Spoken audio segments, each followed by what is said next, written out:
This bad boy's been making waves in the outdoor community, and I've done a ton of digging to bring you all the deets. So I first saw the Rock Apex blade popping up on a few YouTube channels I really trust. Then HX Outdoors hit me up and asked if I wanted to check it out, and I was like, yeah, absolutely. I've had this for around 2 months now, so I've definitely had enough time to see how it carries and how it actually performs. When it arrived, yeah, the packaging was pretty basic. I'd seen in other videos that the Apex usually ships in a nice plastic case, something you could even repurpose as a small survival kit, but mine came in a plain cardboard box with a foam insert. All right, first impression, right out of the box, this hybrid sheath looks legit. It's made from a mix of Kydex and leather and offers solid retention. Now getting to the knife itself. Right away, it's a little bit smaller in the hand than I was anticipating, and that's a good thing. I think the knife shape is awesome, and it feels really good in the hand right out of the gate. Full tang, obviously, which is non-negotiable for something you're going to abuse outdoors. The blade is 3.8 inches, thickness 0.16 inches, so it's got some beef to it. Overall length pushes 9 inches or so. Not massive, but not a tiny EDC either. It's right in that sweet spot for bushcraft and survival, making it compact enough for your pack, but big enough to tackle real tasks. Let's break down the specs, because this is where it shines.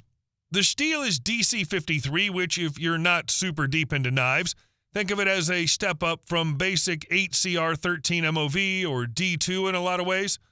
Did a little research on it and read a lot of good things about it. The blade itself is a drop point or spear point design with a full unsharpened swedge, which helps keep the knife light and nimble. The grind is symmetrical, which is nice, and it came sharp out of the box. It's got really good toughness, holds an edge pretty damn well for the abuse it can take, and it's hardened to 58 to 60 HRC. The spine of the blade has a 90-degree sharpened section specifically for striking that rod to start fires. The blade has a titanium nitride coating on it. I think it's DLC on some versions, but mine's the standard one. The handle's G10, and it's grippy without being aggressive on your hand. The ergonomics are spot on. It molds to your palm. I wasn't sure I'd like the checkering at first. It kind of looks like it could have some hot spots, but as soon as I picked it up, I was like, that actually feels really good. There's a finger choil for close work, a swell in the middle for comfort, and a slight guard to keep your fingers from sliding forward. There's a thumb ramp with some jimping that's rounded so it doesn't chew up your thumb when you're pushing down hard, like feathering wood or whatever. I held it for like 20 minutes straight whittling, and my hand was fine. On the back end, there's an aggressive pommel with a waffle-style texture, which should work great for driving in tent stakes or smashing things. I really like how they did that, and it works well with this blade style. The lanyard hole is there if you want to add a loop. I haven't yet, but I might for easier retrieval. One little thing, these scales are screwed on and they feel solid with no wobble. I've had cheaper knives where the handles loosen up after a while, but this seems built to last. One thing that jumps out immediately is how the handle dips down into that ramp. It's just perfect. I've got average-sized hands and it fits really well, especially with that indexing choil.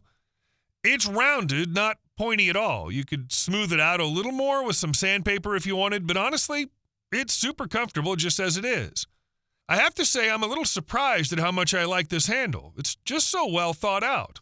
Finding the balance point, it's slightly handle weighted, but honestly that's not a bad thing. This isn't a huge blade and it feels really quick and nimble in the hand. I actually really like the way it balances. Now the Kydex Sheath. It's a hybrid setup with a fold-over design that flares out to fit the ferro rod and the rivets. The knife snaps in with a satisfying click. It comes with a leather dangler-style belt loop, which I actually like, and it's got a secondary retention snap. Honestly, you probably don't even need that secondary snap, but it's nice to have the option. I gave it a few tugs, and the retention is solid. Tension feels just right. The ferro rod might not lock in perfectly. You might want to lash it down to be safe. Pros, definitely the value. For under $100, you're getting a full tang knife with good steel and solid sheath, comfortable to hold, versatile for outdoor stuff. Cons? It's not the lightest knife out there, so if you're backpacking ultralight, maybe not ideal. And while the coating is nice, I wonder how it'll hold up long term. Also, it's made in China, which some folks are picky about. But honestly, quality control seems good on this one. No defects on mine. Not going to replace my high-end stuff, but it's earned a spot in my rotation. So wrapping this up, I like it. Solid knife, does what it promises, and looks good too.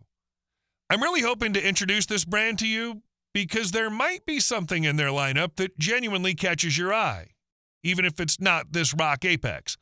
They've got a solid range of blades from tactical to bushcraft styles, plus some larger knives, axes, and multi-tools. These guys are kind of doing it all, and they're doing it right. If you've got the Apex, let me know in the comments what you think. Maybe subscribe if you want to see more of these reviews. I don't post a ton, but when I do, it's stuff I'm actually using. Thanks for hanging out. Catch you next time.